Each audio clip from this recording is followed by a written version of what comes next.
কোর্সের নাম কি? জিওটেকনিক্যাল ইঞ্জিনিয়ারিং, ঠিক আছে? ইঞ্জিনিয়ারিং। হ্যাঁ, আর কোর্স কোড হচ্ছে CE 341। আমরা সবসময় কোর্স কোড মনে রাখবো, যেন আমরা পরীক্ষায় যখন লিখবো কোর্স কোডটা যেন ভুল না করি, ঠিক আছে? আর 3টা কেন দেয়? 3টা কেন দেয় কেউ বলতে পারবে? এটা বেসিক্যালি থার্ড ইয়ারের একটা কোর্স, ঠিক আছে? অনলাইন হওয়াতে এই কোর্সটা রাইট সেকেন্ড ইয়ারে অফার করে দেওয়া হয়েছে। তো কোন কোন টপিক গুলা, কোন কোন কন্টেন্ট গুলা আমরা জানবো এই জিওটেকনিক্যাল ইঞ্জিনিয়ারিং এ, সেই টপিক গুলো হচ্ছে আমরা এখন দেখবো, ঠিক আছে? বলে দিচ্ছি, প্রথম 10 মিনিটের মধ্যে যারা আসবে না, আমি কিন্তু নেক্সট ক্লাসে এন্ট্রি দিব না। এটা কিন্তু আমাদেরকে নির্দেশ দেওয়া স্যার কেউ হবে যে প্রথম 10 মিনিটের মধ্যে ক্লাসে এসে যেতে হবে। কারো কোনো নেটের সমস্যা হলে সেটা এখানে জুমের মধ্যে লিখে পাঠিয়ে দিতে হবে মেসেজ করে, তাহলে বুঝতে পারবো যে কোন আইডির কার সমস্যা। সবাই কি আসি ক্লাসে? একটু রেসপন্স করেন দেখি। Yes sir. জি স্যার। ওই আমি আওয়াজ কম শুনতেছি কেন?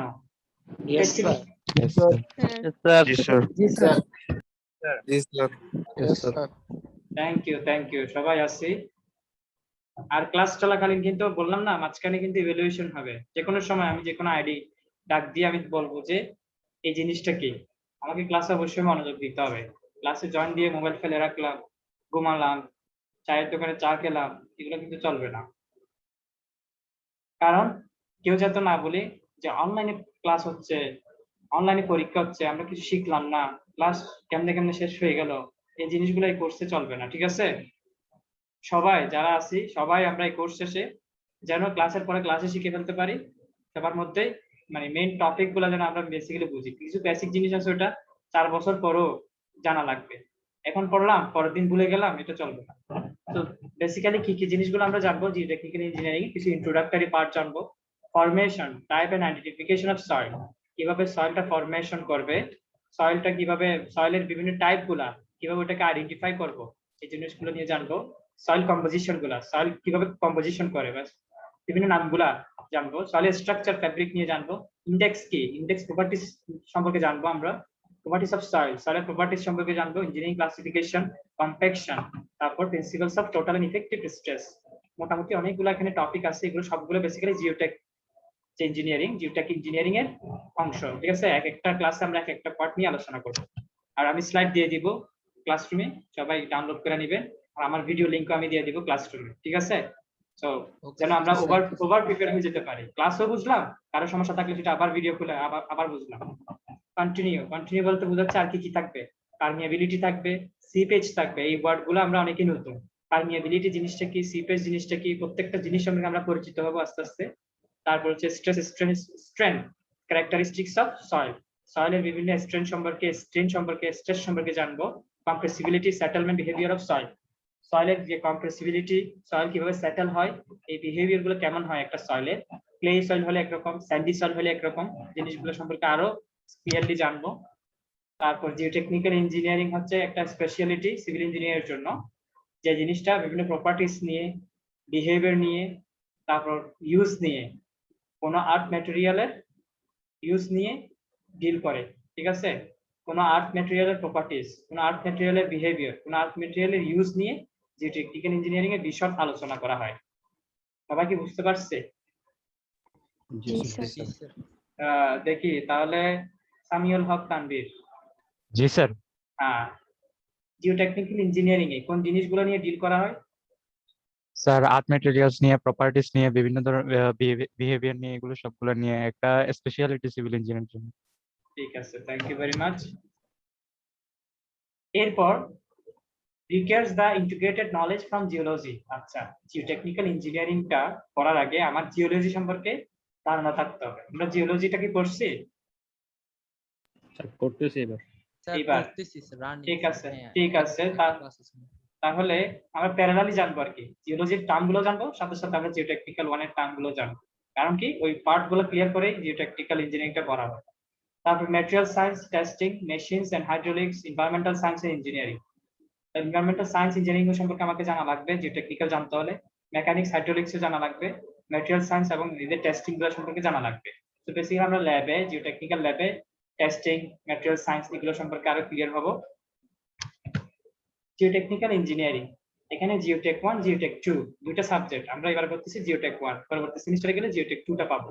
তো জিওটেক 2 তে বেসিক্যালি ফাউন্ডেশন, রিটেনিং স্ট্রাকচার, আর্থ স্ট্রাকচার এগুলো নিয়ে বিশদ আলোচনা করা হয়। এগুলোর বিভিন্ন ম্যাথমেটিক্যাল টার্ম প্রবলেম গুলো আমরা সলভ করবো, ঠিক আছে। তারপর ডিজাইনও কি, এগুলোর ডিজাইন আর কি, ফাউন্ডেশন কিভাবে ডিজাইন করতে হয়, রিটেনিং স্ট্রাকচার কিভাবে ডিজাইন করতে হয়, এগুলো আমরা জিওটেক 2 তে জানবো। তো এটাও জিওটেকনিক্যাল ইঞ্জিনিয়ারিং এর একটা পার্ট। আরো কি কি জিনিস আছে জিওটেকনিক্যাল ইঞ্জিনিয়ারিং এর মধ্যে?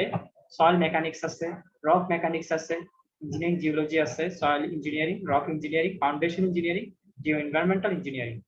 তো প্রত্যেকটা জিনিস মিলে হচ্ছে কি জিওটেকনিক্যাল ইঞ্জিনিয়ারিং। তাহলে আমাকে যে কেউ একজন বলতে হবে, দেখি হাবিবুর রহমান। জি স্যার। আমাদের জিওটেকনিক্যাল ইঞ্জিনিয়ারিং এ কোন কোন অংশগুলো আছে বলতে পারবেন? জিওটেকনিক্যাল ইঞ্জিনিয়ারিং এ কি কি টপিক গুলো আছে? soil mechanics, rock mechanics, soil engineering, rock engineering, foundation. এখানে তো আরো আছে, Geo geo environmental and engineering, very good. আর কি কি আছে? foundation engineering, engineering geology. ঠিক আছে, ঠিক আছে, ভেরি গুড। এরপর আমরা জিওটেক 1 এ বেসিক সম্পর্কে জানবো, বিভিন্ন এলিমেন্টারি আর ইন্ট্রোডাক্টরি জিওটেকনিক্যাল ইঞ্জিনিয়ারিং সম্পর্কে জানবো, কিভাবে সয়েল গঠিত হয়, সয়েলের মধ্যে কি কি জিনিসগুলো থাকে, কোন কোন টার্মগুলো জানা লাগবে, পারমিয়াবিলিটি, সিপেজ, কম্প্যাকশন, কনসোলিডেশন, এই জিনিসগুলো সম্পর্কে জানবো, এগুলো কিভাবে কাজ করে। তাহলে জিওটেকনিক্যাল ইঞ্জিনিয়ারিং জিনিসটা কি? Is a universal set of related subject. আমরা এখানে যে সাবজেক্টগুলো পড়ছি, এই প্রত্যেকটা সাবজেক্ট মিলাই হচ্ছে কি জিওটেকনিক্যাল ইঞ্জিনিয়ারিং। এগুলো থেকে ম্যাক্সিমাম টপিক কভার করে জিওটেকনিক্যাল ইঞ্জিনিয়ারিং জিনিসটা আমরা বুঝবো, ঠিক আছে। তাহলে এটা হচ্ছে সেট অফ সাবজেক্ট, ঠিক আছে, সেট অফ রিলেটেড সাবজেক্ট। এখন দেখো যে সাবজেক্টগুলোর মধ্যে কি কি আছে, যেমন সয়েল মেকানিক্স এর মধ্যে ইঞ্জিনিয়ারিং মেকানিক্স আছে, প্রপার্টিজ অফ সয়েলও আছে। আমরা সয়েল মেকানিক্স পড়ি নাই, তবে আমরা ইঞ্জিনিয়ারিং মেকানিক্সটা পড়ছি না সবাই? ইয়েস। তাহলে ইঞ্জিনিয়ারিং মেকানিক্স এবং প্রপার্টিজ অফ সয়েল এই দুটো একত্রিত হয়ে হয় সয়েল মেকানিক্স। রক মেকানিক্স কিভাবে হয়? Engineering mechanics plus properties of rock. Rock যদি রকের প্রপার্টি নিয়ে পড়ি সাথে ইঞ্জিনিয়ারিং মেকানিক্স, তাহলে আমরা কি জানবো? Rock mechanics. যদি সয়েল নিয়ে পড়ি তাহলে হবে কি? Soil mechanics. আর ইঞ্জিনিয়ারিং জিওলজি বলতে বোঝায় বিভিন্ন আর্থ ক্রাস্টে, আর্থ ক্রাস্ট বলতে কি বোঝায় সেটা ডেফিনিশন আছে, পৃথিবীর পৃষ্ঠের উপরের পার্টটাকে আর্থ ক্রাস্ট বলা হয়, ঠিক আছে। তাহলে কিভাবে এটা ফরমেশন করছে, সেটা ফিচার্স গুলো কি কি, সাথে আর্থকোয়েক, আর্থকোয়েক ইঞ্জিনিয়ারিং কিন্তু একটা সাবজেক্ট আছে। তো এই আর্থকোয়েক এবং এটা ফরমেশন কিভাবে হয়েছে এগুলো একত্রিত হয় কি হয়? Engineering geology. তাহলে এই যে সেমিস্টারে আপনাদের ইঞ্জিনিয়ারিং জিওলজি কোর্সটা চলমান, তারা এই জিনিসগুলো সম্পর্কে জানতে পারবে, ঠিক আছে। বিভিন্ন আর্থ ক্রাস্টের ফরমেশন, কিভাবে আর্থকোয়েক হচ্ছে, বিভিন্ন টেকটনিক প্লেট সম্পর্কে জানবে। বুঝা গেছে? জি স্যার। ঠিক আছে। ক্লাস কি ভালো লাগতেছে? ক্লাস ভালো না লাগলে বলেন, গল্প করি। না স্যার, ভালো লাগছে। ভালো লাগতেছে। আচ্ছা, ঠিক আছে। এরপর আসে কি সয়েল ইঞ্জিনিয়ারিং, ঠিক আছে। সয়েল ইঞ্জিনিয়ারিং মধ্যে কি কি থাকবে? জিওলজি থাকবে, সয়েল মেকানিক্স থাকবে, স্ট্রাকচারাল ইঞ্জিনিয়ারিং থাকবে। তাহলে স্ট্রাকচারাল ইঞ্জিনিয়ারিং কিন্তু আমরা পড়বো, থার্ড ইয়ারে গেলে স্ট্রাকচার পাবো, ঠিক আছে। তারপর সয়েল মেকানিক্স, এই যে এখন যেটা পড়বো এটাই সয়েল মেকানিক্স এর একটা অংশ। তারপর জিওলজিও পড়তেছি, ওভারঅল সবগুলো পড়লেই হয়ে যাবে কি? Soil engineering. এছাড়াও কোনো একটা স্ট্রাকচারের জন্য কি দরকার? প্রথমে ফাউন্ডেশন দরকার। আমরা জানি মাটির উপরের ভাগকে কি বলে? Super structure. আর মাটির নিচের ভাগকে কি বলে? সাবস্ট্রাকচার। সাবাস, আমরা তো সবাই জানি। তাহলে এই যে সাবস্ট্রাকচার কিভাবে গঠিত হয়, এটা ডিজাইন কিভাবে করব, সেটাই হচ্ছে মেইনলি ফাউন্ডেশন।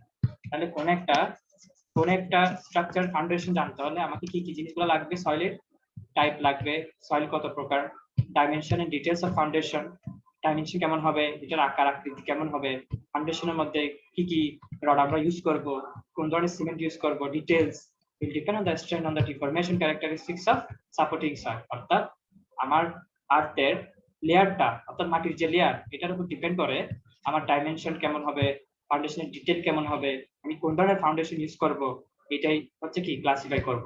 তাহলে একটা বিল্ডিং ডিজাইন করার আগে সবার আগে কোন জিনিসটা জরুরি বলেন তো দেখি? Soil test. Foundation soil test. সাবাস সাবাস। তাহলে আগে সয়েল টেস্ট করতে হবে। সয়েল টেস্ট করার পরে আমি বুঝতে পারবো যে ওখানে আমি কোন ধরনের ফাউন্ডেশন অ্যাপ্লাই করব। কেউ কি, আমরা তো ডিটেইলস অফ কনস্ট্রাকশন পড়েছি, তাই না? জি স্যার। তাহলে কেউ বলতে পারেন যে ফাউন্ডেশন কত প্রকার? স্যার বেসিক্যালি স্যার দুই প্রকার, কি কি? ডিপ আর শ্যাডো স্যার। সাবাস, এটাই। যদি 6 মিটারের বেশি চলে যায় তাহলে সেটা ডিপ, আর 6 মিটারের ভিতর থাকলে সেটা কি হবে? শ্যাডো। শ্যালো। না 6 মিটার বলতে 6 ফিট হবে, সরি 6 ফিট। 6 ফিটের ভিতরে হলে ওই ফাউন্ডেশনকে কি বলে? শ্যালো। আর যদি 6 ফিটের বেশি চলে যায় সেটা হবে কি? Deep foundation. তাহলে আমার দেখা গেছে ওই জায়গায় মাটিগুলো ক্লে বলতে কাদাময়, মাটিতে পানির পরিমাণ বেশি, তাহলে সেখানে কি দিতে হবে? ডিপ ফাউন্ডেশন দিতে হবে। ঠিক আছে, তো ফাউন্ডেশনটা খুবই জরুরি সয়েল মেকানিক্স এর জন্য। এরপর আছে underground and earth retaining structure. Underground বলতে কি বোঝায়? মাটির নিচে। এবং আর্থ রিটেনিং স্ট্রাকচার বলতে আমার কোন জায়গার দেখা গেছে পাহাড়ি এলাকা, মাটিগুলা চলে না আসার জন্য আমরা রিটেনিং স্ট্রাকচার গুলা দিই। আমরা রিটেনিং ওয়াল কখনো দেখেছি কোথাও? জি স্যার দেখছি। ঠিক আছে, তাহলে এই যে রিটেনিং স্ট্রাকচার আন্ডারগ্রাউন্ডের কোন স্ট্রাকচারের জন্য আমার কি কি জিনিসগুলো জানতে হবে? তাহলে loading on structure such as tunnels. এই যে আমরা কর্ণফুলী টানেল যে তৈরি করছি, আমাকে আগে জানতে হয়েছে যে মাটির ভিতরে ওই অংশে কি পরিমাণ লোড আসতেছে, ঠিক আছে? তারপরে আমি ওই লোডের অনুসারে আমি কি করছি? টানেলের জন্য যে ম্যাটেরিয়ালস গুলো ইউজ করছি ওগুলোকে ওভাবে কি করছি? ডেভেলপ করছি। আর retaining structures, sheet piles etcetera. তাহলে আর্থের যে রিটেনিং স্ট্রাকচার গুলো আছে মাটি চলে না আসার জন্য আমরা গুলো দিই।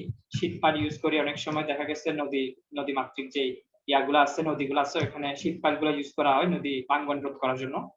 তাহলে এটার জন্য আমাকে কি জানবে? জিওটেকনিক্যাল ইঞ্জিনিয়ারিং অবশ্যই জানতে হবে। এরপর আরেকটা আছে যে এনভায়রনমেন্ট এক্সকাভেশন ড্যাম। ড্যাম বলতে কি বোঝায়? যেখানে আমি পানি আটকায় রাখি, যেমন কাপ্তাই ড্যাম। কাপ্তাই ড্যামে পানিটা আটকে রেখে পানির ফ্লোকে কাজে লাগিয়ে আমরা বিদ্যুৎ উৎপন্ন করি, তাই না? জি স্যার।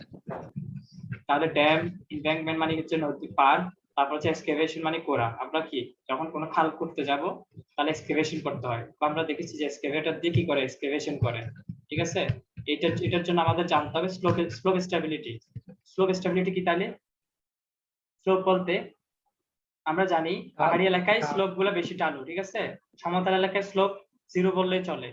তো এই স্লোপ গুলো আমাকে জানতে হবে যে কোন এলাকায় উঁচু আছে, কোন এলাকায় নিচু আছে।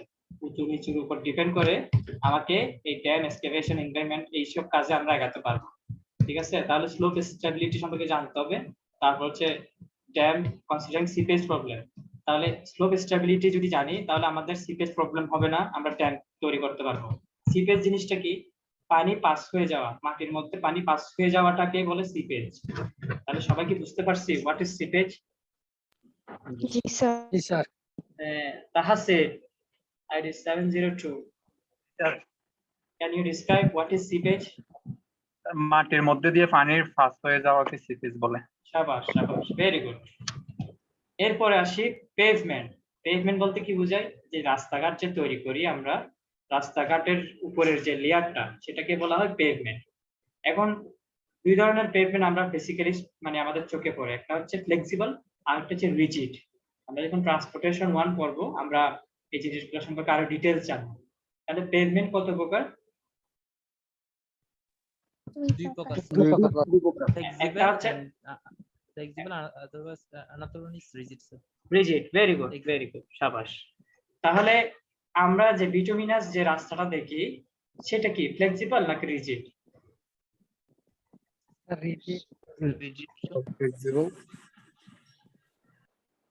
আপনাদের রেসপন্স এত কম কেন? ক্লাসে আসছি তো প্রায় অনেকজন, মনে হচ্ছে কি ঘুম আসতেছে সবার, কি ব্যাপার?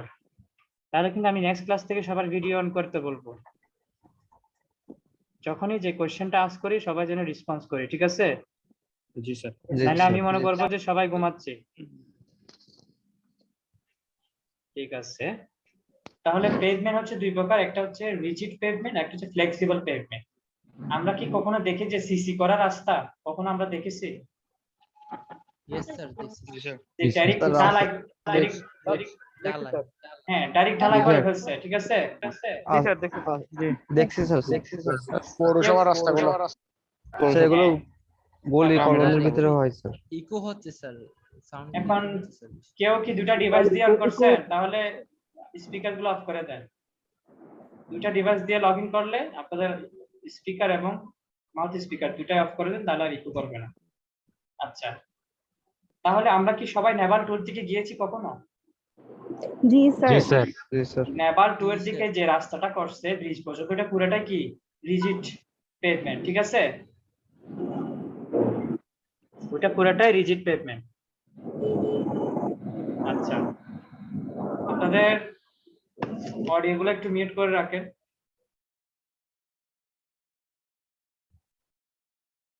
ঠিক আছে, তাহলে পেভমেন্টের মধ্যে কি কি টপিক গুলো আসলে আসবে সয়েল থেকে?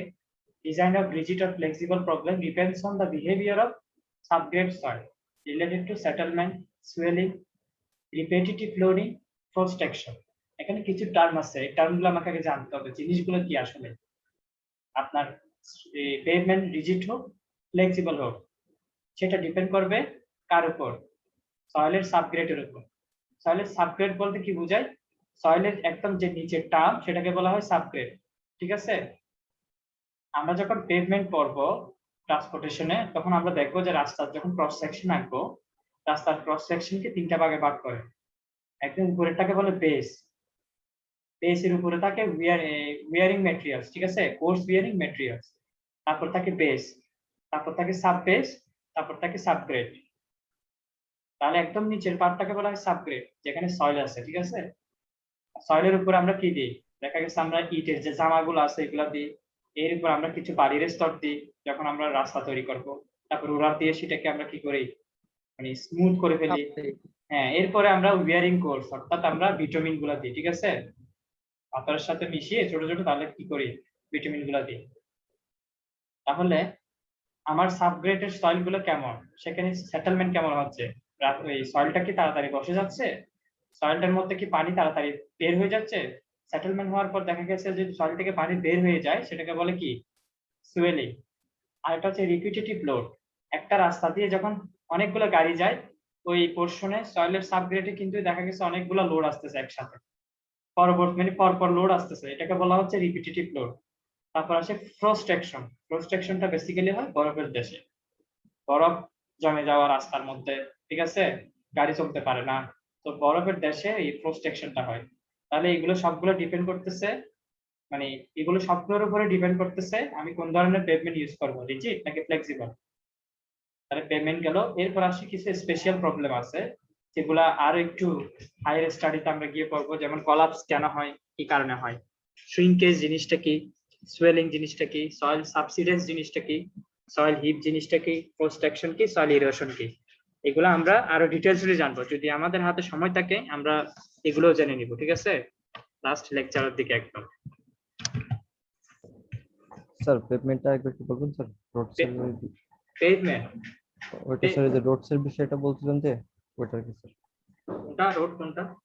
স্যার রোড রাস্তার যদি ক্রস সেকশন করি তাহলে স্যার ওখানে স্যার তিনটা রাইট, আমি যদি কোন একটা রাস্তাকে ক্রস সেকশন এঁকে যদি বলি যে এখানে লেয়ার গুলো কেমন, রোডের লেয়ার গুলার নাম কি, একদম উপরের লেয়ারকে বলে উইয়ারিং কোর্স। ঠিক আছে, wearing, WEARING, wearing, CUARSE, course, wearing course. এর পরের লেয়ারটাকে বলা হয় বেস, তারপর আসবে সাব বেস, একদম নিচের লেয়ারটাকে বলা হয় সাবগ্রেড। তাহলে একদম নিচের লেয়ারে কি থাকে, জেনুইন যে সয়েলটা থাকে আর্থের, ওই সয়েলটাই পাবো। এখন ওই সয়েলের যখন এই টার্মগুলা সেটেলমেন্ট, সুয়েলিং যে টার্মগুলো আছে, এগুলার ইফেক্টের উপর ডিপেন্ড করবে যে আমি রিজিড ইউজ করব নাকি ফ্লেক্সিবল ইউজ করব। ঠিক আছে, অর্থাৎ স্যার তখন আমরা মানে ওটা টেস্ট করব। হ্যাঁ, আমাকে তো প্রতিনিয়ত সয়েল টেস্ট করতে হবে, রাস্তার জন্য বলেন, ফাউন্ডেশনের জন্য বলেন, সয়েল টেস্ট করতেই হবে। দেখা গেছে ওখানে কোনো ভাবেই ওখানে কি ফ্লেক্সিবল পেভমেন্ট ইউজ করা যাবে না, মানে ফ্লেক্সিবল দিলেই আমাদের দেশে হয় কি, আমরা সবগুলো ফ্লেক্সিবল মেরে দিই, রাস্তাঘাট মানে গ্রামগঞ্জে যেখানে দেখি ফ্লেক্সিবল। তাহলে দেখা গেছে কি, বর্ষাকাল আসছে, ওই জায়গার নিচে মাটিগুলো হালকা হয়ে গেছে, তাহলে উপরের রাস্তা ভেঙে গেছে।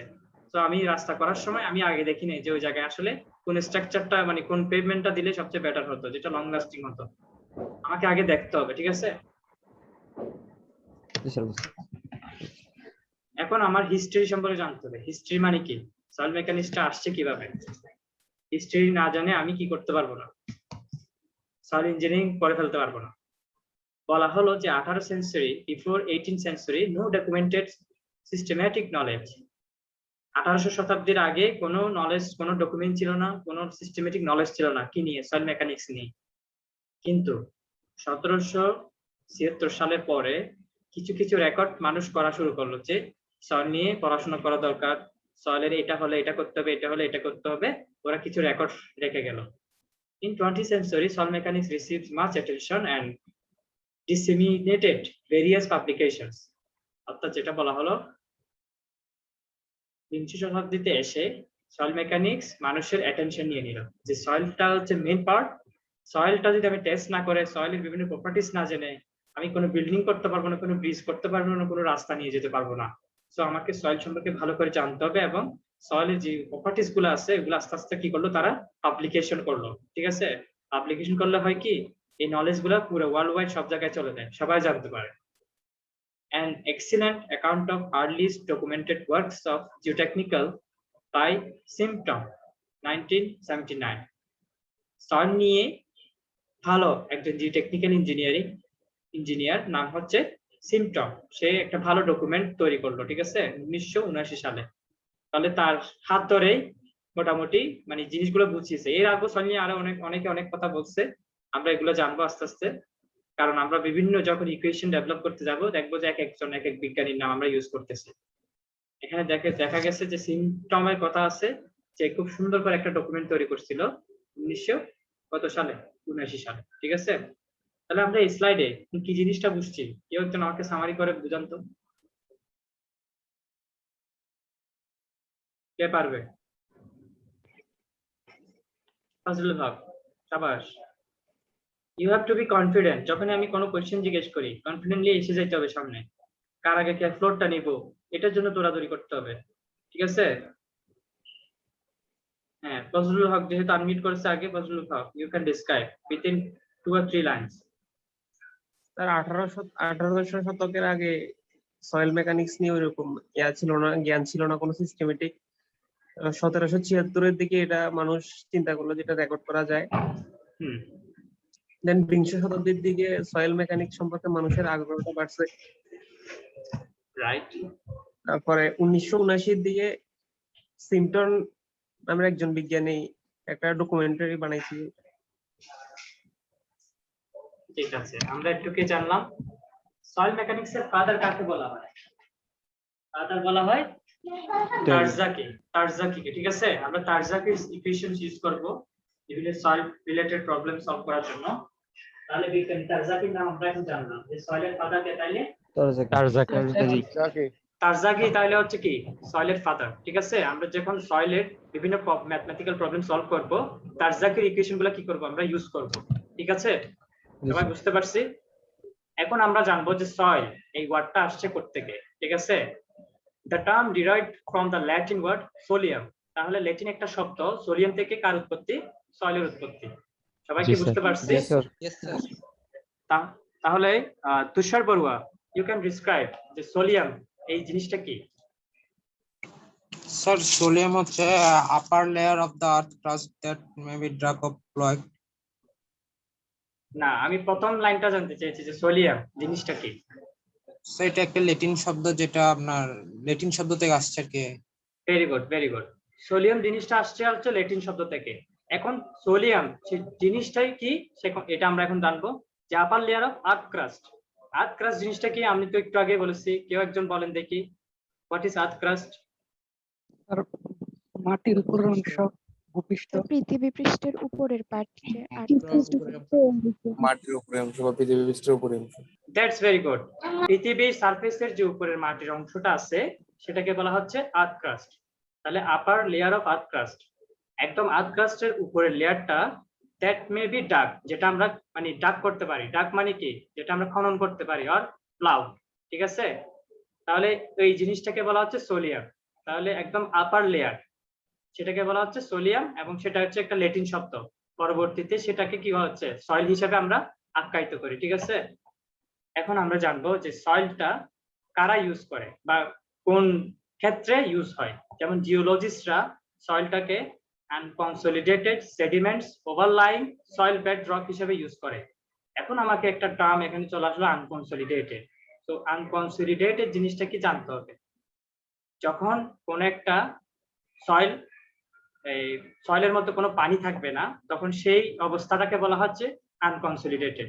ঠিক আছে, কোন একটা সয়েল স্যাম্পল যখন আমি নিলাম, সেখানে কি নাই, কোনো পানি নাই, তাহলে সেই সয়েলটাকে বলা হবে আনকনসলিডেটেড। তাহলে আনকনসলিডেটেড সেডিমেন্টস ওভারলাইং সয়েল বেড রক, তাহলে জিওলজিস্টরা ওই আনকনসলিডেটেড সেডিমেন্ট রক নিয়ে কি করে, কাজ করে। এখন আর কিছু টার্ম আছে, যেমন অ্যাগ্রোনমিস্ট, ঠিক আছে, তারপর হচ্ছে এগ্রিকালচারিস্ট, তারপর হচ্ছে সয়েল সায়েন্টিস্ট।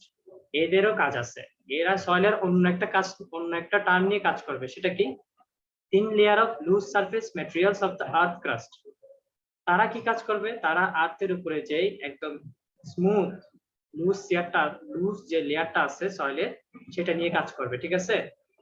কারণ কি, আমরা যে ফলনটা ফলাই, আমরা মাটির বেশিরভাগ উপরের পার্টটা থেকে কি করি, ফলনটা গ্রো করি। তাহলে একজন এগ্রিকালচারিস্ট সে যদি মাটির গুণাবলী সম্পর্কে জানতে চায়, তাকে একদম উপরের লেয়ারটা নিয়ে আগে স্টাডি করতে হবে, ঠিক আছে। এরপর আসে সিভিল ইঞ্জিনিয়ার। একজন সিভিল ইঞ্জিনিয়ার কি করে, এগ্রিকালচারিস্ট যে একদম টপ সয়েল নিয়ে কাজ করে, একজন সিভিল ইঞ্জিনিয়ারকে প্রথমে আগে তার টপ সয়েল নিয়ে জানতে হবে, এরপরে সে গভীরে যাবে, গভীরে গিয়ে সে সয়েল টেস্ট করবে। তো মোটামুটি এখানে স্লাইডে আমরা কি জানলাম তাইলে, সয়েলের বিভিন্ন স্যার সয়েল কি স্যার কাজে সয়েলে বিভিন্ন কাজ ব্যবহার করা সয়েল হয়েছে। নিয়ে কে গবেষণা করতেছে, আমাদের কৃষিবিদ, হচ্ছে সয়েল সায়েন্টিস্ট, মানে মাটি বিজ্ঞানীরা কিভাবে করতেছে, আর আমরা সিভিল ইঞ্জিনিয়াররা কিভাবে মাটির উপরের অংশ নিয়ে কাজ করতেছে। পরবর্তীতে আমরা নিচের যে অংশ এইভাবে স্যার এই অংশ এই স্লাইডটাতে আমরা এইগুলো জানছি। That's very good, that's very good. সবাই মোটামুটি বুঝতে পারছি। তারপরে যাদের বেসিক ক্লিয়ার থাকবে না, আমি তো সবাইকে আবার ভিডিও টিউটোরিয়াল করে দিয়ে দিব ক্লাসে। সবাই ভালো করে প্রিপারেশন নেব, যেন যখন আমি প্রেজেন্টেশন দিব, সবার প্রেজেন্টেশন যেন খুব কি হয়, খুব স্মুথ হয়। কেউ আমরা এখানে ক্লাসে এসে আমতা করবো না, বা এমন কেউ যেন না থাকি যে আমরা প্রিপারেশন নিই নাই। অ্যাটলিস্ট বাসে যেন এই সাবজেক্টের জন্য কিছুটা সময় দিই, ঠিক আছে। কারণ আমরা এখন বেসিক একটা পার্টে ঢুকে গেছি, সিভিলের 5টা পার্টের মধ্যে সয়েল একটা পার্ট। আমাকে শুরু থেকে আমাকে সয়েল জিনিসটাকে কোত্থেকে আসছে, এই জিনিসগুলো আমাকে জানতে হবে। কারা সয়েল নিয়ে কাজ করে, আমি যদি কোয়েশ্চেন করি who deals with the soil, answer হবে কি, geologist, agronomist, agriculturist, soil scientist, scientist, civil engineer. Civil engineer. That's it. Sir প্রতিটা প্রেজেন্টেশনের জন্য কি স্যার স্লাইড রেডি করা লাগবে স্যার? কোনো স্লাইড রেডি করা লাগবে না, যে স্লাইডটা আছে এটা আপনাদের শেয়ার করতে হবে। যে কয়েকজন স্লাইডটা শেয়ার করলো, যার বাসায় ভালো ইন্টারনেট কানেকশন আছে, মনে করেন প্রথম একজন এসে সে সয়েলের এই টার্মটা বলে গেল, পরবর্তী একজন এসে সে এই বাকি অংশগুলো কভার করলো, তাহলে যখন এই স্লাইডটা শেষ হয়ে যাবে বলতে হবে যে please turn over the slide, ঠিক আছে। আরেকজন এসে তারপর অন্য স্লাইড কি করলো, কন্টিনিউ করলো। হ্যাঁ, কেউ কিছু বলতে চাইছে? প্রেজেন্টেশনটা ইংলিশে স্যার, আমাদের ইংলিশে দিতে হবে স্যার? ইংলিশে হলে তো মোস্ট ওয়েলকাম। আমাদের হচ্ছে মিডিয়াম অফ ইনস্ট্রাকশন কিন্তু ইংলিশে। আমি যখন ভার্সিটি থেকে গ্রাজুয়েট হব, তখন আমাদেরকে একটা সার্টিফিকেট দেওয়া হয় যে আমরা সবকিছু কিসে শিখছি, ইংলিশে শিখছি। তো আমরা ট্রাই করব যে ইংলিশে বলার জন্য, ঠিক আছে। আর ইংলিশে তো বেশি কিছু বলতে হচ্ছে না, যে today I will start my presentation on the topic of this, so today I will cover this topic, so first of all I will know about the soil. এভাবে করে শুরু করব যে সয়েল জিনিসটা কি, সয়েলে কি কি আছে, then I will invite this one to continue his or her slides, ঠিক আছে। এবার আমরা শেষ করে দিব, তাহলে হবে কি আমরা আস্তে আস্তে ইউজড হয়ে যাব ইংলিশের প্রতি। বুঝা গেছে? Yes sir. ঠিক আছে। এখন একটা জিনিস দেখেন, এখানে এই যে সয়েলে তো আমরা দেখেছিলাম যে জিওলজিস্টরা কিভাবে কাজে লাগে, আর অ্যাগ্রোনমিস্টরা কিভাবে কাজে লাগায়, জিওটেকনিক্যাল ইঞ্জিনিয়াররা কিভাবে কাজে লাগায়।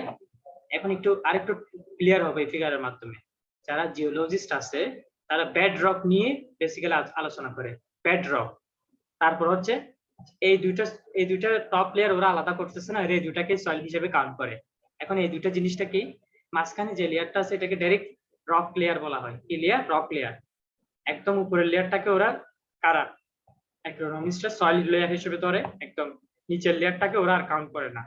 আর জিওলজিস্টরা একরকম ভাবে সয়েলকে কাউন্ট করে, তারপর অ্যাগ্রোনমিস্টরা একরকম ভাবে কাউন্ট করে। এরপর জিওটেকনিক্যাল ইঞ্জিনিয়ার যারা আছে ওরা তিনটা ক্যাটাগরিকেই হিসাব করে রাখে, ঠিক আছে, বা কাউন্ট করে। একদম উপরের লেয়ারটাকে টপ সয়েল বলে ওরা, মাঝখানের লেয়ারটাকে সয়েল হিসেবে ধরে, এবং একদম নিচে যেটা আছে সেটাকে কি করে, বেড রক হিসেবে থাকে। তারা আমরা তো জিওলজিস্ট না, আমরা অ্যাগ্রোনমিস্ট না, আমরা কারা, আমরা জিওটেকনিক্যাল ইঞ্জিনিয়ার। সো আমাদের এই তিনটা জিনিসই জানতে হবে ভালো করে, যে টপ সয়েলে কি কি আছে, মাঝখানে যে সয়েল লেয়ার আছে ওখানে কি কি আছে, তারপর হচ্ছে বেড রকের মধ্যে কি কি আছে। এখন কি বুঝতে পারছি যে পার্থক্যটা, কারা কিভাবে মানে কোন জিনিসগুলো নিয়ে আলোচনা করে। জি স্যার। যেমন জি স্যার। হ্যাঁ, যেমন অ্যাগ্রোনমিস্ট, ওদের বেড রকের কোনো কাজই নাই, ওরা বেড রক কি জিনিস সেটা ওরা দেখবেও না, ওরা জাস্ট রক এবং সয়েল এই দুটো জিনিস নিয়ে কি করবে, ডিসকাশন করবে বা অ্যানালাইসিস করবে। আচ্ছা, এখানে একটা লাইন স্যার। লেখা হলো যে হ্যাঁ স্যার এখানে ইকোনমিস্ট স্যার, এখানে মিডল যেখানে আছে মিডলটাকে স্যার রক ধরছে, কিন্তু স্যার জিওটেকনিক্যাল ইঞ্জিনিয়ার এটা সয়েল ধরছে। হ্যাঁ স্যার বললাম না, রকটা স্যার সয়েল থেকে হার্ডেন না?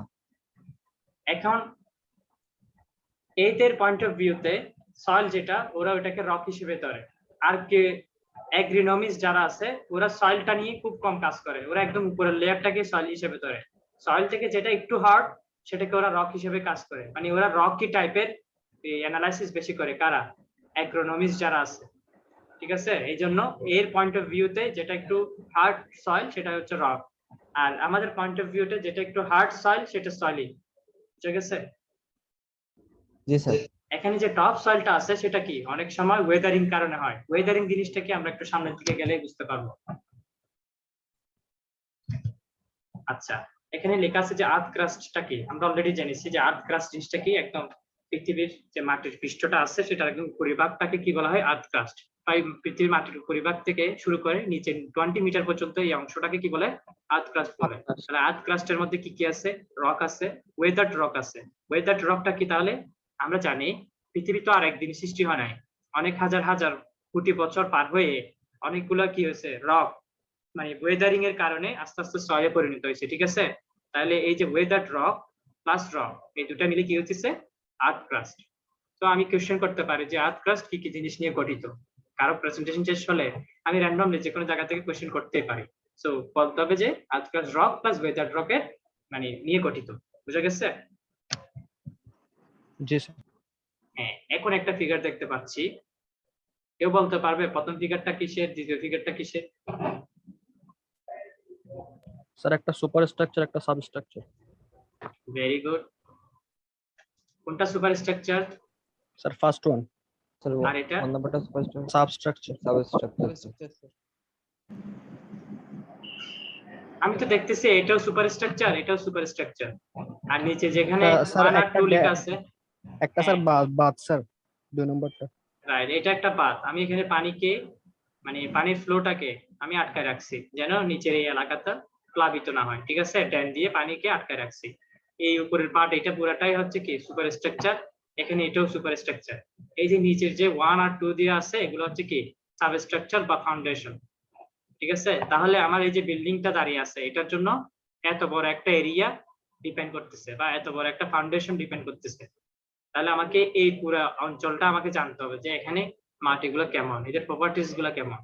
এই যে ড্যামটা দাঁড়িয়ে আছে এটার জন্য আমার পুরো এই বাউন্ডারিটা আমাকে জানতে হবে যে এই মাটিগুলো কেমন, এদের বিহেভিয়ার গুলো কেমন, তাইলেই আমি এই ড্যামটা তৈরি করতে পারবো, ঠিক আছে। এদের বিহেভিয়ার অ্যানালাইসিস করে।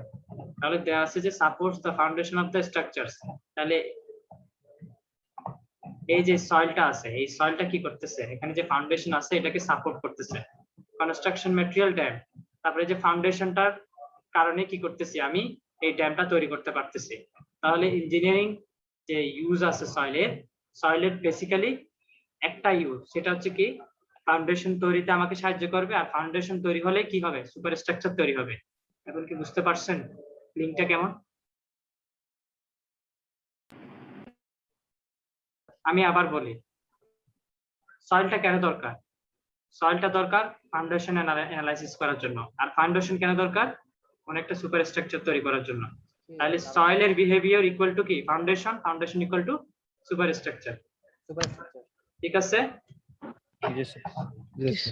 কি ঘুম আসতেছে সবার? না না স্যার। স্যার। আমাদের আরো কিছু ডেফিনিশন আছে ইঞ্জিনিয়ারিং নলেজে, সেটা হচ্ছে কি soil includes all naturally occurring loose or soft deposit overlying the solid bedrock. Soil জিনিসটা কি, তাহলে সয়েল জিনিসটা তৈরি হয় কিভাবে, এটা ন্যাচারালি এটা মানে তৈরি হয় লুজ এবং সফট কিছু ডিপোজিটের মাধ্যমে। সেটা মানে আস্তে আস্তে আস্তে আস্তে যাচ্ছে, আর ডিপোজিট যেগুলো হচ্ছে এগুলো খুব লুজ টাইপের সয়েল। কিভাবে হয়, ওভারলাইং দা সলিড বেডরক, কোন একটা রক আগে থেকেই ছিল, সেই রকের উপর আস্তে আস্তে কি লুজ এবং সফট কিছু ডিপোজিট এসে এসে জমতেছে, জমতে জমতে জমতে দেখা গেছে সেখানে সয়েল হয়ে গেছে ওই জায়গায়, ঠিক আছে? তাহলে সয়েলটা এভাবেই তৈরি ন্যাচারালি। কিভাবে তৈরি? লুজ এবং সফট ডিপোজিট গিয়ে যখন কোনো সলিড বেডরকে জমা হবে, আস্তে আস্তে সেটা কি তৈরি করবে? সয়েল তৈরি করবে। কি কিছু বুঝছেন? স্যার আরেকটু বলেন তো। আরেকটু বলে বলো। ঠিক আছে। সয়েল কিভাবে তৈরি হয়? সয়েল হচ্ছে ন্যাচারালি যেটা আপনা আপনি তৈরি হবে কিছু লুজ এবং সফট ডিপোজিটের মাধ্যমে। লুজ এবং সফট ডিপোজিট বলতে কি বোঝায় আমি জাস্ট একটু উদাহরণ দিই। যখন বর্ষাকাল আসে পানির স্রোতে দেখা গেছে অনেকগুলো পলি মাটি এসে এক জায়গায় জমা হয়ে যায়। তো যখন পানির স্রোতটা চলে যায় দেখা গেছে এক জায়গায় অনেক বড় একটা স্তূপ হয়ে গেছে। তো পরবর্তীতে সেটা কি হয়? প্রায় সয়েলের আকার ধারণ করে দীর্ঘদিন ধরে থাকতে থাকতে। তো ওইভাবে আর কি কোন একটা সলিড বেড রকের উপর যখন অনেকগুলো লুজ এবং সফট ডিপোজিট এসে জমা হবে ন্যাচারালি, সেটাই পরবর্তীতে কি সয়েল তৈরি করবে। এখন কি বুঝতে পারছেন? জি স্যার। স্যার লুসেটা কি স্যার পলি মাটি স্যার? হ্যাঁ, পলি মাটি বোঝায়। মাটি তো মাটি, ঠিক আছে? আবার মাটিকে ক্যাটাগরি করলে সেটা পলি হোক যেটা হোক এরকম ডিভাইড করে ফেলতে পারবো, ঠিক আছে? জি স্যার। আচ্ছা, আরেকটা টার্ম আছে সেটা হচ্ছে soil is formed due to disintegration and decomposition of rocks by the process known as weathering.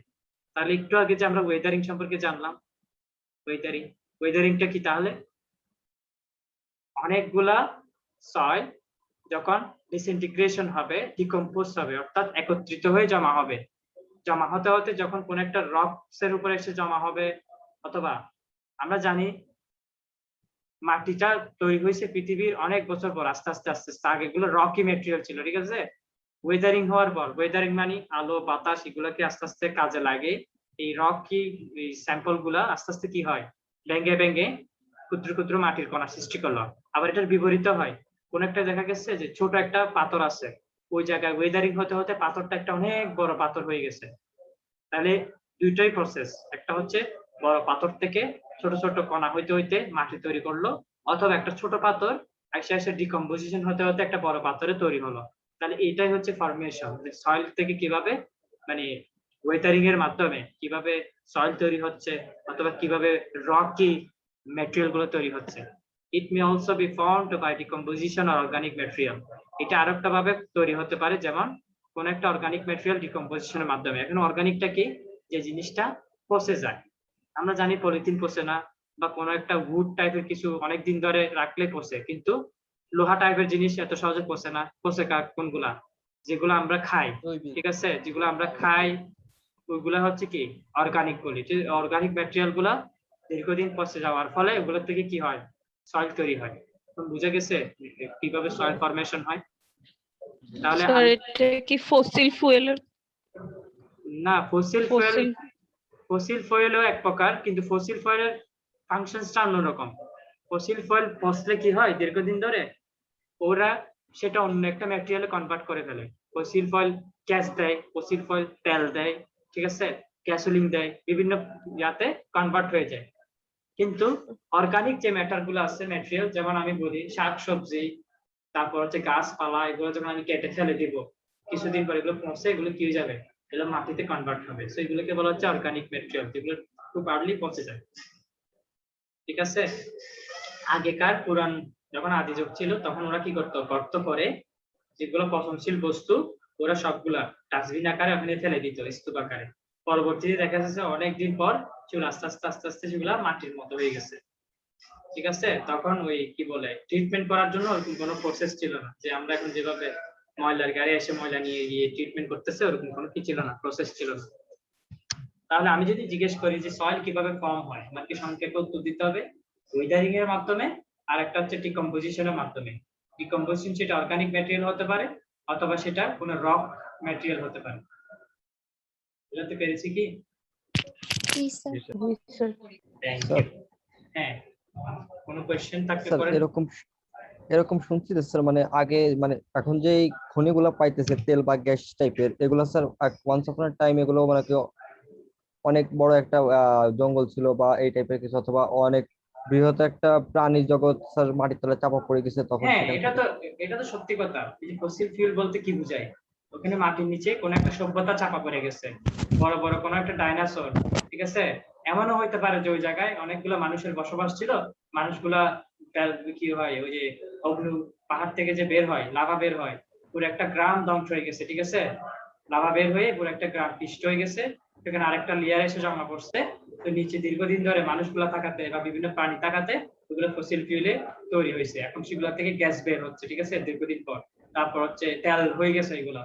এভাবে করে আমরা কি পাচ্ছি, ওই তেল গ্যাস এগুলো পাচ্ছি আর কি মাটির নিচ থেকে। বুঝা গেছে? জি স্যার। এখন আমরা যে জিনিসটা শিখেছিলাম আগে, ওটাই সয়েল কিভাবে তৈরি হয় তাহলে, রকের ডিসইন্টিগ্রেশন মানে ভাঙ্গন, রকের ভাঙ্গনের মাধ্যমে, আর অর্গানিক ম্যাটারের ডিকম্পোজিশনের মাধ্যমে, ডিকম্পোজিশন মানে পচার মাধ্যমে, ঠিক আছে? তারপরে কিন্তু তিনটা আমরা ফেজ ডায়াগ্রাম পড়বো পরবর্তী লেকচারে। সয়েলের ফেজ কয়টা? তিনটা। একটা হচ্ছে এয়ার, একটা হচ্ছে ওয়াটার, একটা হচ্ছে সলিড, ঠিক আছে? তাহলে তিনটা ফেজ নিয়েই হচ্ছে সয়েল গঠিত। তাহলে মাটিতে যে শুধু মাটি আছে তা না, মাটিতে পানিও আছে, আবার পানির সাথে কি আছে, এয়ারও আছে, অর্থাৎ মাটির মধ্যে ভয়েডও আছে, এয়ারকে ভয়েড বলা হয়। বুঝা গেছে? আর তিনটা ফেজ নিয়ে কিন্তু সয়েল গঠিত। আমি যদি মাটি নিতে থাকি, ঠিক আছে, আবার সাপোজ আমি বের হলাম রাস্তা, আমি মাটি নিতেই আছি, মনে করতে হবে ওই মাটির মধ্যে কি কি আছে, পানিও আছে, এয়ারও আছে। তাহলে তিনটা ফেজ একত্রিত হয়ে কি হয়, মাটি গঠিত হয়। আমি কি বোঝাতে পারছি? জি স্যার। জি স্যার। জি স্যার। হ্যাঁ, তাহলে আরিফ হোসেন, হ্যাঁ বলেন তো জানি যে সয়েলে কয়টা ফেজ আছে? স্যার তিনটা sir, air, water and solid. এয়ারটা গ্যাস হিসেবেও থাকতে পারে, বা ঠিক আছে, এয়ারটা গ্যাস হিসেবে থাকতে পারে, ভয়েড। হ্যাঁ ওয়াটারটা লিকুইড হিসেবে থাকবে, আর সলিড তো সলিড হিসেবেই থাকবে। সো তিনটা পার্ট নিয়ে সয়েল গঠিত। তাহলে আমরা আজকে যেটা শিখলাম যে সয়েলের তিনটা পার্ট, সয়েল বলতে শুধু সয়েল না। তাহলে এরপরে আরেকটু ক্লিয়ার হবো এই ডায়াগ্রামের মাধ্যমে। এটা হচ্ছে সয়েল ফরমেশনের একটা সিমেট্রিক ডায়াগ্রাম। রকের মধ্যে কি কি আছে?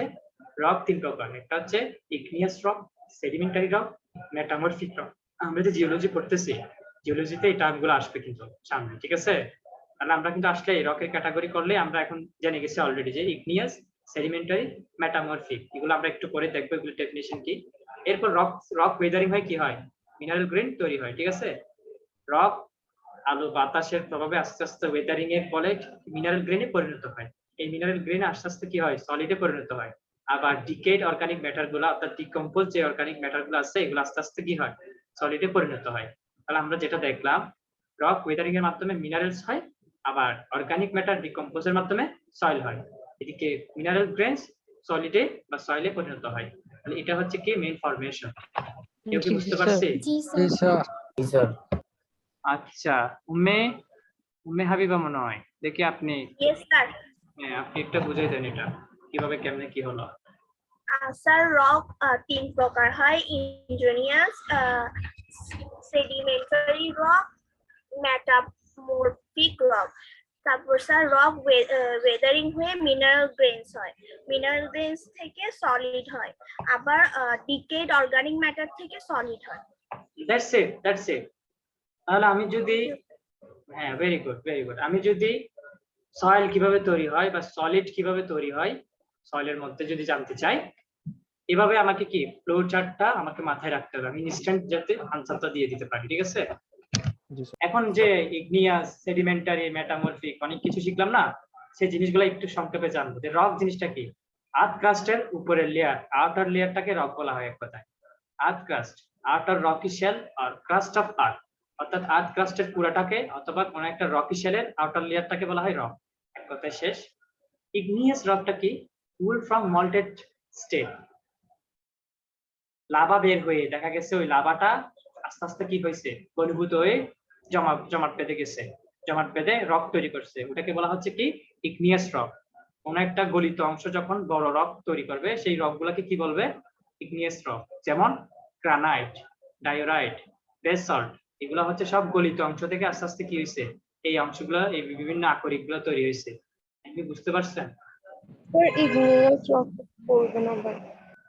হ্যাঁ, ইগনিয়াস রকটা হচ্ছে দেখা গেছে অনেক সময় আমরা ডিসকভারিতে দেখি যে পাহাড় থেকে গলিত অনেক লাভা বের হচ্ছে, ঠিক আছে, একদম রাস্তায় এসে যাচ্ছে, গাড়ি টাড়ি সবগুলোরে কি গলায় ফেলতেছে। এই গলিত লাভাগুলো এক সময় ঠান্ডা হতে হতে রকি একটা এই পাথরের মতো ধারণ করবে, রকি একটা ম্যাটেরিয়াল ধারণ করবে, তখন যখন ঠান্ডা হয়ে গেছে। তো ওই রকটাকে বলা হচ্ছে ইগনিয়াস রক। কারণ সেটা কি গলতে গলে একটা সময় এসে সেটা কুল হয়ে, কুলড বলছে না, ঠান্ডা হয়ে সেটা কি হয়ে জমাট বেঁধে গেছে। তো এরকম গ্রানাইট যে উৎপন্ন হচ্ছে, গ্রানাইট কিন্তু আমরা ইজিলি পাচ্ছি না খুব ইজিলি, সেটা গলিত অবস্থায় করছিল, তারপর সেটা কি হচ্ছে ঠান্ডা হতে হতে গ্রানাইট তৈরি করছে। ডাইরট হচ্ছে, বেসল্ট হচ্ছে। তাহলে ইগনিয়াস রক যদি বলি, ডেফিনিশনটা লিখতে হবে বা বলতে হবে, তো 3টা থেকে মিনিমাম 2টা এক্সাম্পল আমাকে বললেই হবে। সবাইকে বুঝতে পারছি যে what is igneous rock? G sir. আমরা সংক্ষেপে মনে করার জন্য শুধু টার্ম গুলো মনে রাখবো, মানে এতগুলো সেন্টেন্স মুখস্থ করার কোনো দরকার নেই। ইগনিয়াস রক বলতে বোঝাবে তাহলে কুলড, আর এটা হচ্ছে মল্টেন। তাহলে যে জিনিসটা গলবে সেই জিনিসটা আস্তে আস্তে ঠান্ডা হবে, সেই জিনিসটা হচ্ছে ইগনিয়াস। বুঝা গেছে? এবার আসি সেডিমেন্টারি রক। সেডিমেন্ট মানে কি আমরা জানি এসে জমা হয়, deposited from a liquid medium. কোন একটা ফ্লো, আপনি নদী বলেন, খাল বলেন, একটা ফ্লোর মাধ্যমে যখন এসে জমা হয়, ঠিক আছে, কোন একটা রক জমা হয়ে যখন একটা রক তৈরি করবে, সেটাকে বলবে সেডিমেন্টারি রক। এটা হচ্ছে লিকুইড ফ্লুইড মিডিয়াম। তাহলে আমি যখন সেডিমেন্টারি রক শিখবো, আমার জাস্ট ফ্লুইড মিডিয়াম এই ওয়ার্ডটা মনে রাখলেই হবে, যে ফ্লুইড মিডিয়াম আস্তে আস্তে ডিপোজিট হয়ে সেডিমেন্টারি রক গঠন করবে। যেমন লাইমস্টোন, তারপর হচ্ছে স্যান্ডস্টোন, তারপর হচ্ছে শেল। স্যান্ডস্টোন দেখতে কেমন? সবার কাছে মোবাইল আছে, সবাই গুগল করে কি করতে পারি, সার্চ দিতে পারি। শেল দেখতে কেমন? এগুলো সবগুলো হচ্ছে সেডিমেন্টারি রক, ঠিক আছে, এগুলো সেডিমেন্ট আকারে জমা হয়ে রক তৈরি হয়েছে। এরপর আসে metamorphic rock, formed from a pre-existing rock by the action of heat and the pressure। তাহলে কি বললো? এটা এই রকটা আগে থেকেই ছিল, প্রি এক্সিস্টিং রক, ঠিক আছে, এটা হিট এবং প্রেসারের মাধ্যমে সেই জিনিসটার ফর্মটা চেঞ্জ হয়ে গেছে ওই রকগুলা। তাহলে দেখা গেছে একটা সময় অনেক হিট তৈরি হয়েছিল পৃথিবীতে, হ্যাঁ, এবং অনেক প্রেসার ছিল, যে রক গুলো ছিল সেগুলো তাদের ফর্মটাকে চেঞ্জ করে ফেলছে হিট এবং প্রেসারের মাধ্যমে। সেটা কোয়ার্টজাইল তৈরি করছে, সেটা শিটস তৈরি করছে, স্লেটস তৈরি করছে। এগুলো এক একটা রকের ক্যাটাগরি বা রকের নাম। তাহলে মেটামরফিক রক বলতে আমরা কি বুঝবো? হিট এবং প্রেসার, আর কিছুই না। এই ওয়ার্ডটাই মনে রাখতে হবে যে মেটামরফিক রক হিট এবং প্রেসারের মাধ্যমে কি হয়েছে, এক্সিস্টিং রক গুলা চেঞ্জ হয়ে, ঠিক আছে, মেটামরফিক রক ধারণ করছে। তাহলে উদাহরণ বললে 3টা থেকে মিনিমাম 2টা আমাকে বলতেই হবে বা লিখতেই হবে। এই স্লাইডটা কি সবাই বুঝতে পারছে? What is rock? আচ্ছা, deposited from a fluid medium. Deposited মানে যখন কোন একটা ফ্লুইড মিডিয়ামে, ফ্লুইড বলতে বোঝাচ্ছে কি, পানির স্রোত বোঝাচ্ছে, বাতাসের স্রোত বোঝাচ্ছে। ফ্লুইড বলতে যে শুধু পানি তা না, বাতাসের স্রোতের মাধ্যমে, পানির স্রোতের মাধ্যমে যখন কোন একটা রক এসে জমে যায়, মানে অনেকগুলা আইসা পলিমাটির মতো আর কি এক প্রকার, ঠিক আছে, অনেকগুলা ছোট ছোট রক এসে যখন জমা হবে, বড় আকার ধারণ করবে, সেটাকে বলতেছে সেডিমেন্টারি রক। তাহলে এটা হচ্ছে কি, পানির ফ্লো বা বাতাসের ফ্লোর মাধ্যমে এসে ডিপোজিট হচ্ছে, তখন সেটা সেডিমেন্টারি রক গঠন করছে। Thank you. এখন দেখবো যে মিনারেলস কিভাবে তৈরি হয়, সয়েল ফর্মিং মিনারেলস, ঠিক আছে, সয়েল কিভাবে মিনারেলস তৈরি করে। A naturally occurring crystalline material formed by inorganic process with a definite chemical composition with an ordered internal arrangement of atoms having a definite crystal structure। তো অনেক বড় একটা definition, ঠিক আছে, এত কিছু মনে রাখার দরকার নাই, আমরা জাস্ট কিওয়ার্ড গুলো মনে রাখবো। মিনারেলস কিভাবে তৈরি হয়? মিনারেলস তৈরি হয় ইনঅর্গানিক প্রসেসের মাধ্যমে। একটা জিনিস জানলাম তাহলে কি, ইনঅর্গানিক প্রসেস এর মাধ্যমে, ঠিক আছে। অর্গানিক মানে যেগুলা হচ্ছে কেমিক্যালি পচে যায়, ইনঅর্গানিক মানে যেগুলা মোটামুটি পচে না, ঠিক আছে, with a definite chemical composition. তাহলে ইনঅর্গানিক প্রসেসের মাধ্যমে যেটা তৈরি হবে সেটা কেমিক্যালি কম্পোজিট হবে। কম্পোজিট মানে সেটা কেমিক্যাল একটা কম্পোজিশন তৈরি করবে, মানে পানির যেমন কম্পোজিশন H2O, তেমনি ওই মিনারেলস এর নির্দিষ্ট একটা কম্পোজিশন আছে, ঠিক আছে, সেটা কেমিক্যাল কম্পোজিশন তৈরি করবে with an ordered internal arrangement of atom. Atom গুলার ওদের নিজস্ব কিছু পরমাণু আছে, এগুলো নিজস্ব অ্যারেঞ্জমেন্টের মাধ্যমে ওরা কেমিক্যাল একটা কম্পোজিশন তৈরি করবে, এবং সেটা কিভাবে হবে, ইনঅর্গানিক প্রসেসের মাধ্যমে। তারপর সেটা ক্রিস্টালাইনতে তৈরি হবে। এখন কি বোঝাতে পেরেছি যে হোয়াট ইজ ক্রিস্টালাইন ম্যাটেরিয়াল? যেমন আমি একটু উদাহরণ দিই, চিনি একটা ক্রিস্টালাইন কি ম্যাটেরিয়াল। আপনার যে কাঁচ আছে, গ্লাস ইউজ করি, ঠিক আছে, গ্লাস গুলো কি এক ধরনের ক্রিস্টালাইন ম্যাটেরিয়াল। তারপর হচ্ছে এই আর কি মোটামুটি। তাহলে এই সংজ্ঞাটা কি সবাই বুঝতে পারছে নাকি আবার বুঝাবো? ঠিক আছে, একটু মনোযোগ দেন। আমি যদি জিজ্ঞেস করি যে মিনারেলস কিভাবে তৈরি হয় সয়েল থেকে, হ্যাঁ, তো প্রথমে যেটা মাথায় আসতে হবে সেটা হচ্ছে ইনঅর্গানিক প্রসেসের মাধ্যমে। ইনঅর্গানিক প্রসেসের মাধ্যমে একটা কেমিক্যাল কম্পোজিশন তৈরি করবে। আর কেমিক্যাল কম্পোজিশন কিভাবে তৈরি হবে? ওই ম্যাটেরিয়ালস এর বিভিন্ন পরমাণু আছে, পরমাণুগুলো নিজস্ব একটা অ্যারেঞ্জমেন্টের মাধ্যমে কেমিক্যাল কম্পোজিশনটা তৈরি করবে। বুঝতে পারছি? স্যার আবার জি একটু স্যার। বুঝালে ভালো। আচ্ছা, কোন একটা ম্যাটেরিয়ালে কোন একটা পদার্থে অনেকগুলো পরমাণু থাকে, তাই না? যেমন পানিতে আছে পরমাণু দুইটা, একটা H একটা O, ঠিক আছে? সেম ভাবে ক্রাস্টালাইন ম্যাটেরিয়ালে কি অনেকগুলো পরমাণু থাকতে পারে। তো ওই পরমাণুগুলো নিজস্ব একটা অ্যারেঞ্জমেন্ট হবে, ঠিক আছে? নিজস্ব একটা কি হবে, মানে নিজেরা একটা বন্ড তৈরি করবে। ওই অ্যারেঞ্জমেন্ট করার পর ওরা কেমিক্যাল কম্পোজিশন তৈরি করবে, ঠিক আছে? আর কেমিক্যাল কম্পোজিশনটা কিভাবে হবে? ইনঅর্গানিক প্রসেসের মাধ্যমে হবে, মাটির। তাহলে কি হবে? ক্রাস্টালাইন ম্যাটেরিয়াল তৈরি হবে, ঠিক আছে? আমি এটা বোঝার জন্য আরেকটা উদাহরণ দিই। দেখা গেছে যে আমি পানির মতো কথা বলি, পানিতে H আছে 2 আছে, পানির H2O, ঠিক আছে? দুইটা H একটা O এর সাথে অ্যারেঞ্জ করছে, দুইটা H একটা O এর সাথে এসে কি করছে? অ্যারেঞ্জ করছে, অ্যারেঞ্জ করে কেমিক্যাল কম্পোজিশনটা কি হলো তাহলে পানির H2O, এবং H2O টা তৈরি হলো বললো যে ইনঅর্গানিক প্রসেসের মাধ্যমে। তাহলে আমাকে এইভাবে মনে রাখতে হবে আর কি। কেউ একজন বলেন দেখি এখন। স্যার অর্থাৎ আচ্ছা স্যার অর্থাৎ স্যার অনেকগুলো পরমাণু একসঙ্গে স্যার মিলে যদি কোনো একটা কিছু তৈরি করে, সেই মিলে যে মাধ্যমে তৈরি করে সেই মাধ্যমটাকে স্যার মিনারেলস ফর্মালি বলে। কাছাকাছি গেছেন। জাস্ট দুইটা জিনিস মনে রাখতে হবে, অনেকগুলো পরমাণু নিজেদের মধ্যে অ্যারেঞ্জ হয়ে একটা কেমিক্যাল কম্পোজিশন তৈরি করবে, আর এটা তৈরি করবে ইনঅর্গানিক প্রসেসের মাধ্যমে। তখন আমরা কি পাবো? মাটি থেকে ক্রিস্টালাইন ম্যাটেরিয়াল বলে, মিনারেলস বলে, এগুলো পাবো। বুঝতে পারছেন? জি স্যার। এরপর আসি মোস্ট রক ফর্মিং মিনারেলস আর সিলিকেট। তাহলে সিলিকেট হচ্ছে একটা নির্দিষ্ট উদাহরণ। সিলিকেট তাহলে কিভাবে পাবো? সিলিকেট এই যে এই প্রসেসের মাধ্যমে পাবো। Subgroups of silicate are developed on the basis of their silicons to oxygen ratio. Silicate এর আবার অনেকগুলো সাবগ্রুপ আছে, সিলিকেটের অনেকগুলো ক্যাটাগরি আছে, সেটা ডিপেন্ড করবে সিলিকন এবং অক্সিজেন কি পরিমাণ আছে সেটার উপর। কত পার্সেন্ট আছে? সিলিকন 20%, অক্সিজেন 80%, সিলিকন 50%, অক্সিজেন 50%, এরকম রেশিও এর উপর ডিপেন্ড করে সিলিকেটস এর বিভিন্ন সাবগ্রুপ তৈরি হয়, ঠিক আছে? তাহলে সিলিকেটটা কি? আমি যদি একটা উদাহরণ জানতে চাই যে মিনারেলস এর একটা উদাহরণ বলেন, তখন বলতে হবে যে sir silicate is a mineral. বুঝা গেছে? ঠিক আছে, সবাই সার্চ দিব নেটে যে সিলিকেটের সংকেত কেমন, দেখতে কেমন, ঠিক আছে? দেখবো যে অনেকটাই ক্রিস্টালাইন পদার্থ। স্যার এটা তো কোশ্চেন স্যান্ডে করছি না স্যার? কোনটা বুঝি নাই স্যার? Sand sir. স্যান্ড আর মিনারেল। স্যান্ড, হ্যাঁ বালি, ইয়েস ভেরি গুড। বালির মধ্যে অনেকগুলো কিন্তু সিলিকেট থাকে, ঠিক আছে? তো সিলিকেট থেকে যেগুলো একদম স্বচ্ছ অংশ, এগুলো আলাদা করে কিন্তু আসলে কাঁচ তৈরি করা হয়, ঠিক আছে? বালির স্বচ্ছ সাদা সাদা অংশগুলো আমরা আলাদা করে সবগুলো একত্রিত করে সেখানে তাপ দিয়ে সেগুলোকে লিকুইড করা হয়। ওই লিকুইড গুলোকে একটা নির্দিষ্ট ফর্ম দিয়ে, যে ফর্মে আমার কাজটা দরকার আমি কাজটা পাচ্ছি। বুঝা গেছে এখন? তাহলে সিলিকেট হচ্ছে কাঁচের একটা উপাদান। তাহলে কিছু কিছু ম্যাটেরিয়ালস আছে, এগুলো মিনারেলস না, যেমন অয়েল, তেল কিন্তু মিনারেলস না। কোল মানে কি? কয়লা কিন্তু মিনারেলস না। তারপর হচ্ছে ভলক্যানিক অ্যাশ, এটা কিন্তু মিনারেল না। ম্যানুফ্যাকচার গ্লাসেস, এটা কিন্তু মিনারেল না। ব্লাস্ট ফার্নেস স্ল্যাগ, যারা ফিউচারে ম্যাটেরিয়ালস নিয়ে কাজ করবে তাদের কিন্তু ব্লাস্ট ফার্নেস স্ল্যাগ এগুলো নিয়ে কাজ করা লাগবে, ঠিক আছে? In glassy are not naturally occurring. তাহলে গ্লাস টাইপের যেগুলো আছে, মানে ইজ গ্লাসি, দেখতে গ্লাসি, কিন্তু যেটা ন্যাচারালি হচ্ছে না, সেটা কিন্তু মিনারেলস না। তাহলে কারা কারা মিনারেলস না?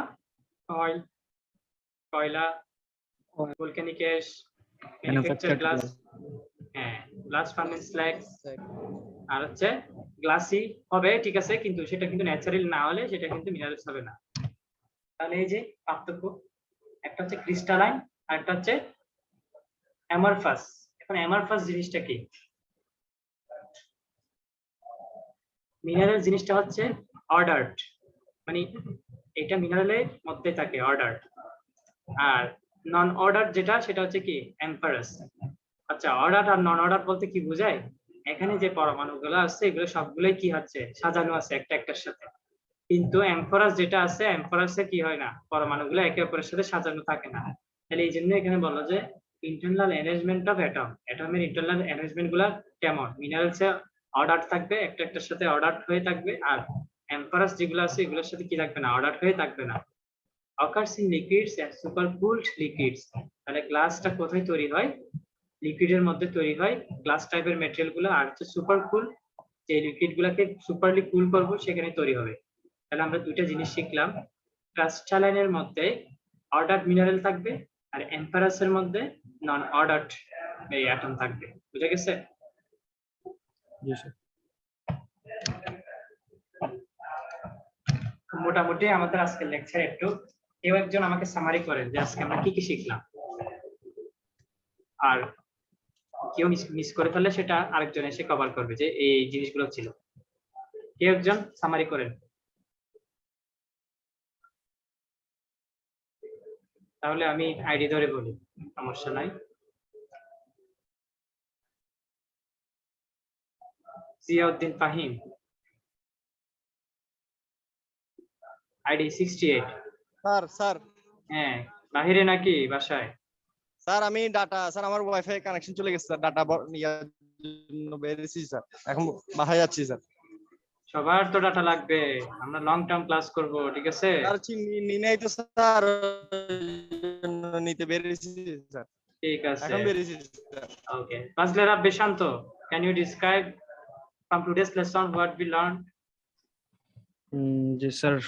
স্যার আমরা এই যে সয়েল নিয়ে বেশ কিছু জিনিস দেখলাম। সয়েলে আমাদের কি কি আমরা জিওটেকনিক্যাল ইঞ্জিনিয়ারিং আমরা কি কি পড়বো, যেমন সয়েল মেকানিক্স পড়বো, আমরা রক মেকানিক্স পড়বো, এই টাইপের জিনিসগুলা। তারপরে আমরা সিপেজ দেখলাম, মাটি